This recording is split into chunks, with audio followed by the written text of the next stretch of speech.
Clarity on Fire, a podcast for people who know what they don't want out of their life and career, but aren't sure what they'd rather be doing.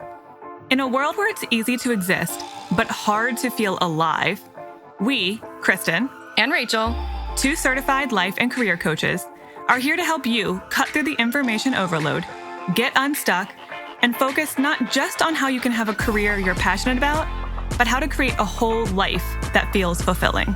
So join us here, where we serve up inspiration and down-to-earth wisdom in a way that only 2 best friends can. We want you to experience the relief of knowing that, yes, you're allowed to want more out of your life and career. And no, you don't have to wander through the dark anymore. Our job is to light the fire that shows you the way. Let's go.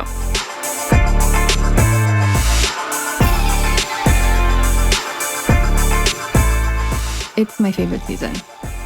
It is. It's football season, which is related to my favorite season of fall, but I don't actually care about football.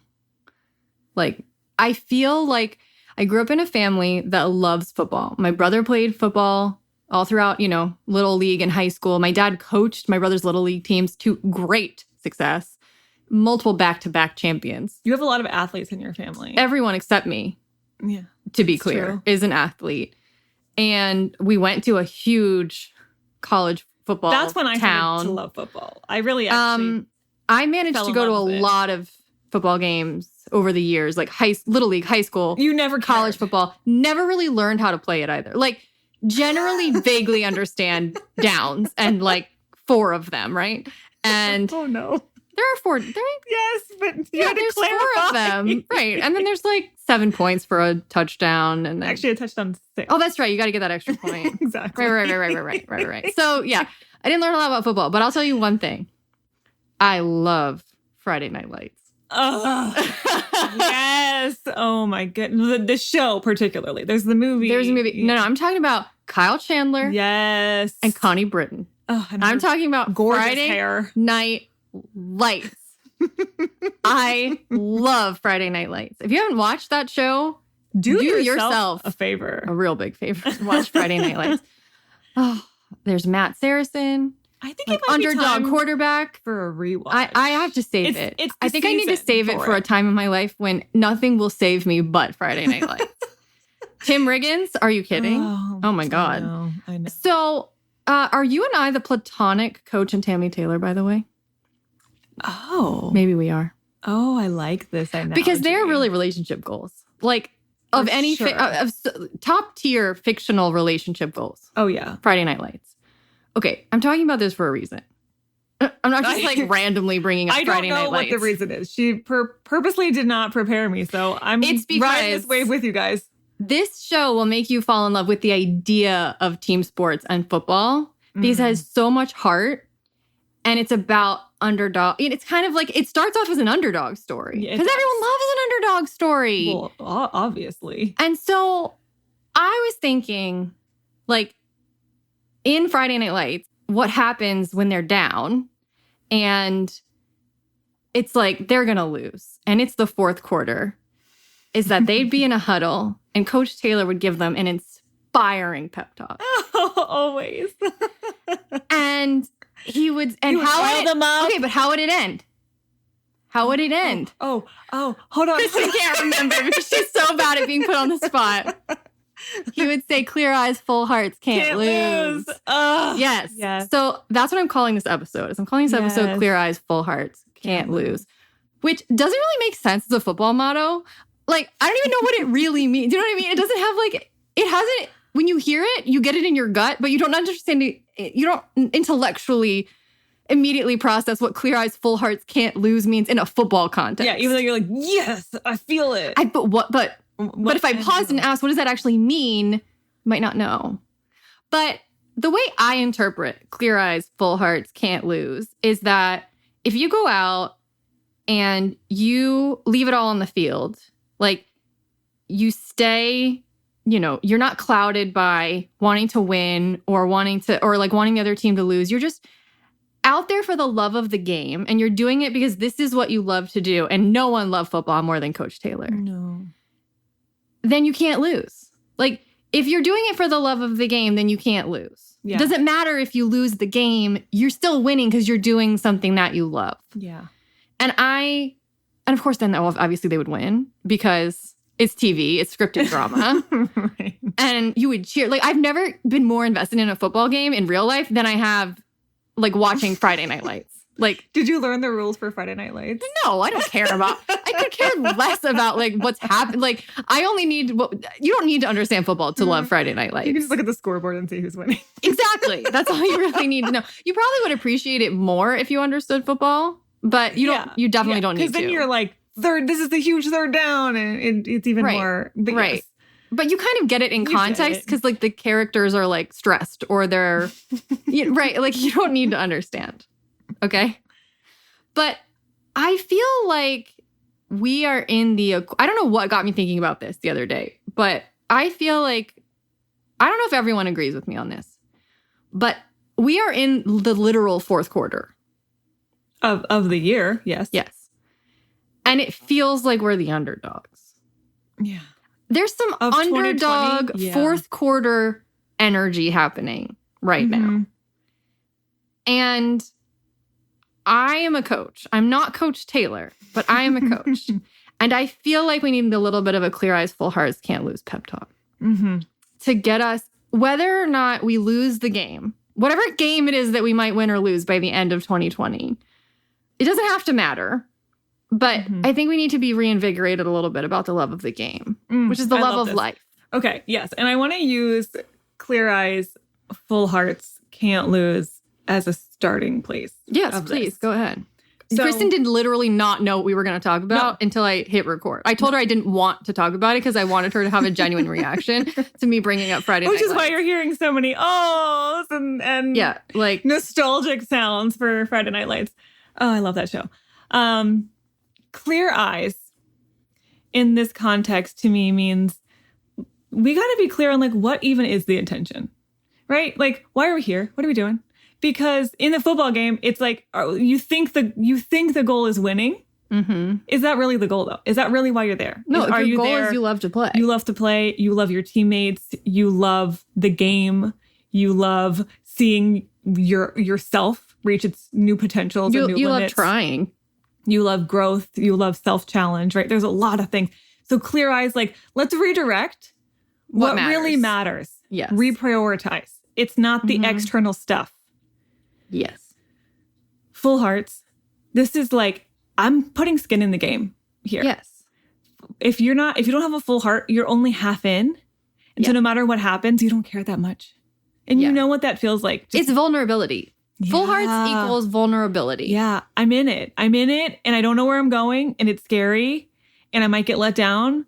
But the alternative is to numb and to not really feel and to not really be invested. So we're clarifying what is the intention? What are we even here for? And then I'm going to put myself in it. I'm going to put myself out there. Be vulnerable. I'm going to jump in with 2 feet. Can't lose. If that's really your approach, you can't lose because you're clear on what you're doing and you care enough to take a risk. I think Brene Brown would sign off on our interpretation of that. I'm also positive she loves Friday Night Lights. As a Texan? As a Texan. Of course. Yes. There's no way she doesn't love Friday Night Lights. Oh, yeah. I'm sure. Oh, man. Yeah. So I don't know how the rest of this year is going to go. It could be really bad in some ways. We got an election coming. In the United States, if you're... Well, I think everyone knows that the United States has an election coming. Okay. I don't think they can avoid knowing that. That feels like there's the clock is definitely ticking down on the fourth quarter, and it's going to be like one of those nail-biting game time decision things, I think, for a lot of people. And that's scary. And you're still not going to lose. No matter what happens, you're not going to lose. And we all thought, hey, maybe we're going to be back to normal life by the end of this year, pandemic-wise. I don't know when that's going to be, you guys. I don't know. I don't know that it's going to be in the fourth quarter. And not losing... We might have to go into overtime on this one. But not losing doesn't mean that things aren't going to suck or that you aren't going to lose something.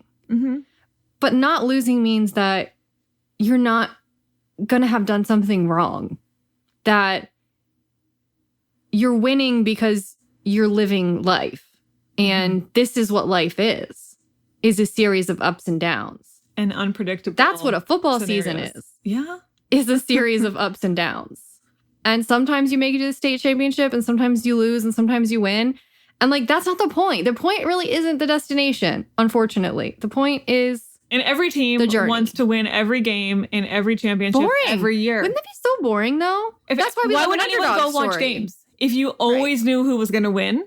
Right. That's why we love an underdog story. We love for things to be shaken up. We love to be surprised and have unexpected things happen. Yes. We love it less when it happens to us. So much less.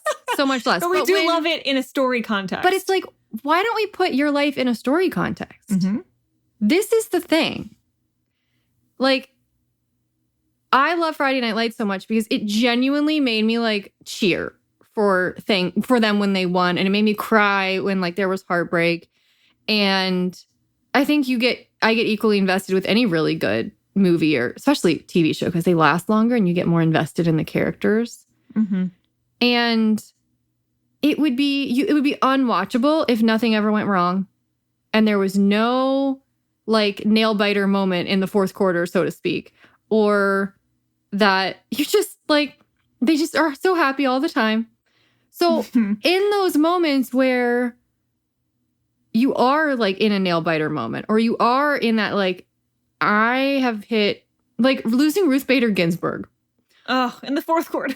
God, in the fourth quarter of the game. What a blow, right? What a blow. It's like the quarterback just sprained an ankle. Well, that's how Friday Night Lights starts out, but much worse. I know. That's true. No spoilers. And it's like, whoa, that felt like a blow to women. I just like to lose someone. I don't even care about your politics. Like to lose someone like that. It's just, that is a blow no matter what. Committed. But especially now, like the timing of it was just a real big blow to a lot of people. And you can see this stuff one of two ways. You can see it as a reason to be depressed. And I wouldn't blame you if you did like see this stuff as a reason to be depressed. But you could also see it as plot development in your own life. That's where it's hardest and most necessary to do it, is that if you want to experience those moments where you cheer or like you feel like jumping up and down and cheering and celebrating, which is how I felt before Game of Thrones got bad. Like, although Game of Thrones, you really didn't know where that was but go. When it went well, it went really well. Yes. When it bad, it went really bad. Real and bad. then like the writers just like kind of, I don't want to get into that. But I was like jumping up and down cheering at some points, like during Game of Thrones. Yes. Because I was so heavily invested. But if you want those moments in your own life where you're jumping up and down and cheering and you're like, I made it to the motherfucking top of this mountain, then you have to be okay with going through the pits of despair and the like, almost like hollow side, like, you know, in movies where something really bad has happened, like an explosion has just happened and all of a sudden the sound goes out. Yeah. And you're like walking around in a daze and then the sound like slowly starts to fade back in and there's like ringing in your ears. Like you have to be okay with those moments in your life too, because that's what contrast is. Like that's how you appreciate the jumping up and down moments, is by allowing yourself to see the pits of despair and the like, how am I ever going to recover from this? And how am I ever going to bounce back from this moments as a plot development point on the way to your cheer-worthy moments. Yeah. What if you took those moments, and I think the fourth quarter of this particular year in many of our lives is a whole series of those kind of moments. What if you took those moments and the same way that you do when you're watching a really good show or a really good movie or reading a really good book, and you're just like, I wonder what's going to happen next. Because you know something's going to happen next. What a plot you know twist. The plot is not going to end there. No. You know the plot is not going to be like, and then everyone was miserable until the end of time. The end. Bye-bye. That's how a lot of us are tempted to think, though. Yeah, exactly. That's why. I mean, and there's some really good reasons to think that. Sure. Climate change, for example. Sure. They all got hotter and hotter until they drowned and died or whatever, right? Like, welcome to your pep talk. Well, but what I'm saying is that's a fair point if that's what you're thinking. But I actually don't think that, not that I don't believe in climate change. I obviously do. But I think in the end of the day, the Earth is going to keep on spinning. Whether or not we're here is to be debated. But right. And like, it's not going to be a loss for the Earth. in the end of the day. Yeah. Might just be a loss for humanity. Well, we have extinctions every once in a while. I don't think this is that big of it. Rachel told me, all she told me about this episode was, it's going to be a pep talk.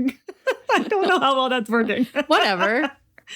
But yeah, what if you could look at these moments and say, look, I don't know what's going to happen next. Just like when your favorite characters get stuck in and you know those moments when you're on the edge of your seat watching a show, you're like, I don't know how they're going to get out of this one. I don't know. And you're riveted, right? You're riveted, but you know something's going to happen. Yeah. It's not going to end there. There's going to be a next phase. If you could just adopt that mentality, and it might take a little bit of like almost zooming out of yourself and looking down as if you are the character in this story and you're like watching your story. A little bit of this like separation where you can see the bigger picture of where you fit. Like, wow, I wonder what's going to happen next. That's how I feel at the end of this year. Because at the end of last year, I didn't know what was going to happen next. That's for sure. None of us did. No. And this year went all kind of many, many which ways, personally and globally and nationally. So I am really open to like, I wonder what's going to happen next. What a difference in mentality, I think, versus look how bad it is. Oh no, this sucks. This is going to be like this forever. Right? And yeah, that's what we tend to do. We project how we feel right now out indefinitely, which makes zero sense because no story just plays the same flat note indefinitely. So what if you just got curious? What's going to happen next? No expectations. No expectations. It's coming back to that. That's kind of what Clear Eyes, Full Hearts Can't Lose means. It means no expectations. Let go of your expectations and just play full out. Be here. Be vulnerable. Don't be attached to what happens next. And you're not going to lose. When you're not attached to what happens next, you can't lose. You literally can't lose because you didn't have any idea. You didn't have any preconceived notion of what winning or losing even meant at that point. Your intention was just to be in the game. To be. And to play. Participate. I hate it as much as you do. Just to be clear. I want you guys to know I'm not just out on my high horse preaching. Like, I don't like it as much as you do. Because I like the idea of it. Like, I really like the pep talk of it. And I like all right, clear eyes, full hearts, can't lose. And then tomorrow I will go back to bitching about like what's not working for me or what's not working out. I'm not great at it either. But that's okay. That's why you don't have to be good at it. That's why we're practicing this. We're not saying this is a prescription. We're saying, what if sometimes you played with this different perspective? That's it. What if sometimes instead of watching yourself fall down the rabbit hole of here's what's lacking, here's what I don't have, here's what's not working out, instead you just said, okay, I'm here now. I wonder where this is going to go next. This is not going to last forever. Nothing ever does. Literally nothing ever. I mean, point at anything in your life and tell me that it stayed the same for as long as you can remember. You can't. I don't. Everything is temporary. If you can do that, email me. Right. Okay? Right. I don't think you can. I can't. I can say, well, that hasn't changed in years, but I can't say it's never changed. Never. And years it feels like a long time, but it's not forever.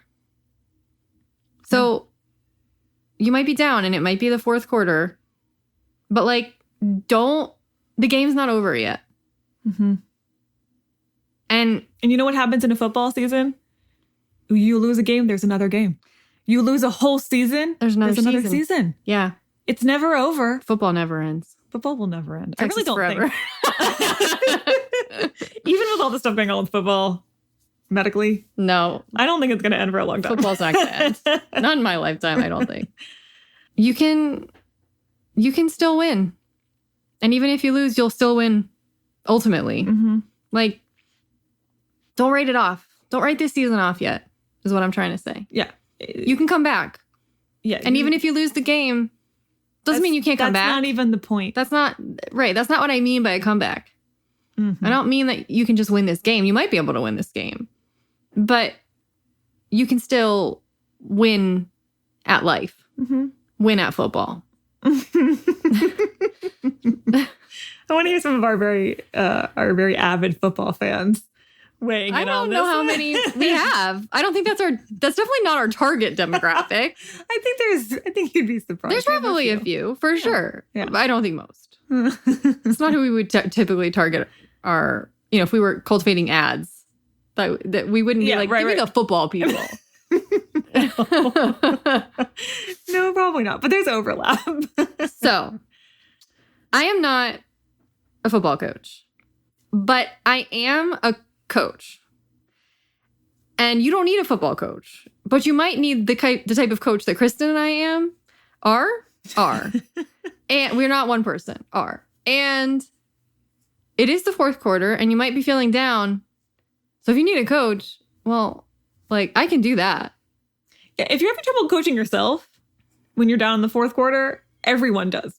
That's not a thing. That's why you have a football coach. You don't just have a bunch of players playing on a field. They have a coach. Exactly. That's what Kristen and I do. Yeah. The players couldn't play together, and they couldn't each individually reach their own potential without someone guiding them who's been there, who's been in the game of football a while. Yeah. We've been in the game of coaching a while. Yeah. So today is the day. It's the first day of coaching enrollment. Mm-hmm. One-on-one coaching enrollment. Mm-hmm. And it's also the last one of the year. It's the last one of the season. What I'm saying, guys, the clock is ticking. Mm-hmm. And if you want to make the best use of the remaining time you've got this year, this would be the time. Yeah, first of all, if you want to change your mentality from I don't like where I'm at to I wonder what's going to happen next, right? To more of a hopeful, forward-looking mentality. That's a lot of what coaching is. To a place of vulnerability, to a place where you can genuinely in your life say, clear eyes, full hearts, can't lose. Yes. And I want to put my heart into something. I want to be invested, even if I don't know how it's going to turn out. I want that experience of living fully. That's what coaching really is. Coaching is not, let's get you everything you want in life and then you can just coast. No, I'm not like, well, you need a job? Let's look at your resume. Right. It's not like, oh, I want this and I want this and I want this. And you're ordering off of a cafe menu and we deliver the things to you and then you never have to want anything ever again. We're very good at mixing metaphors. We're talking about football and now we're talking about cafes. Welcome to this podcast. We could have at least gone with like a sports bar analogy. Oh, but yeah, that would have been good. Missed opportunity. Okay. But that's what coaching is I want to play full out. I want to be in the game, which means ultimately I can't lose. That's what we're going to help you figure out. I want to not just, we say it in our intro, it's easy to exist. It's hard to feel alive. And if you want to feel fully alive, which is what clear eyes, full hearts, can't lose means. Mm-hmm. Those people are fully alive. They're not just existing. They are living. Yep. That is what coaching enables you to do. Mm-hmm. And it is hard work. Mm-hmm. There are parts of it that are easy and it feels like such a relief. And then there are parts of oh man, I have to dredge up deep some excavation, my fears and some of my, long-standing assumptions and change my perspective. And it's fully, fully worth it so that you can feel fully alive. Mm-hmm. And being fully alive means being willing to go through those ups and downs, being willing to lose some games and to be at that down and out point so that you can feel how good it feels to win and succeed and jump up and down when the time comes. Yeah. Otherwise, you're flatlining. Yeah, wanting to fully participate in your life in all the arenas and feeling like I chose them. With clear eyes, right? I chose them with clear eyes and I want to participate with a full heart. That's what we're here for. Mm-hmm. I need to frame that somewhere. Clear eyes, full hearts. Yeah, it's a good one. I gave you a Coach Taylor artwork for your birthday at one point. You gave me a virtual something. But I don't know that we ever print. You know what you need to do is you need to frame. Okay. You need to upload that to one of them framing services that just automatically frames digital art and then sends you. I need that. Okay. Bookmark that for future reference. I might get you that for your birthday or something. 5 years later, I actually give you the gift for real. Part of the gift. Yeah. So when I say we loved Friday Night Lights, I gave her Coach Taylor artwork at one point because she was obsessed with Kyle Chandler. Yeah. I mean, really, who wouldn't be? Come on. And Connie Britton. I challenge you to watch that show and not fall in love. I don't understand. Yeah, I don't understand you if you can't if you watch that and feel nothing. You might be a sociopath. So So homework assignment 1, watch Friday Night Lights. Homework assignment 2, if you want a coach to support you in the end of this year and ramping up to and next into season, 2021. Because if we start in October or November, you're gonna have us around for 2021, the beginning of it too. Certainly, if you do the 6-month option, even if you do, and even 2 months, it's probably not gonna. Yeah, take a little holiday break. So right.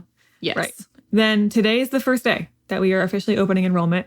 Just so you know, we've had some early birds. So it's day 1, and we said there was 15 spots open. There's already not 15 spots open. I don't know how many are going to be available, the day this goes live.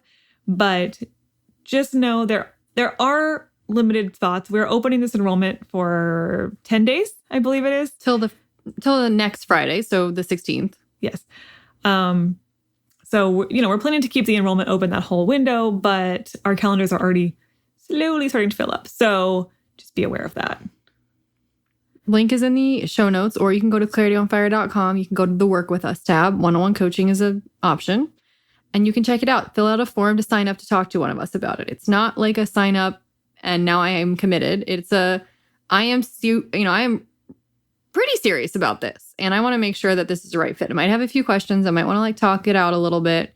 That's fine. Fill it out. And we will one of us will talk to you about it within a couple of weeks. I don't know. Did this help? I can't tell. I was really struggling to find the thing to talk about. And last night I don't know how I started thinking about Friday Night Lights, but I did. And then I was like, oh man, we are in a huddle, and it is like, we are down, and it is the 4th quarter, and we need to be reminded, clear eyes, full hearts can't lose. Mm-hmm. So that's what I wanted to do today. That's it. Okay. I love that reminder. Yeah. I hope it's helpful. So. Okay. So we will be back on Friday with a normal person interview that Rachel's doing. Yeah. Preview. It's about it's about getting a job and quitting a job within 3 months. Mm-hmm. And that's kind of the entry point of the conversation. Yeah. And then we go from there.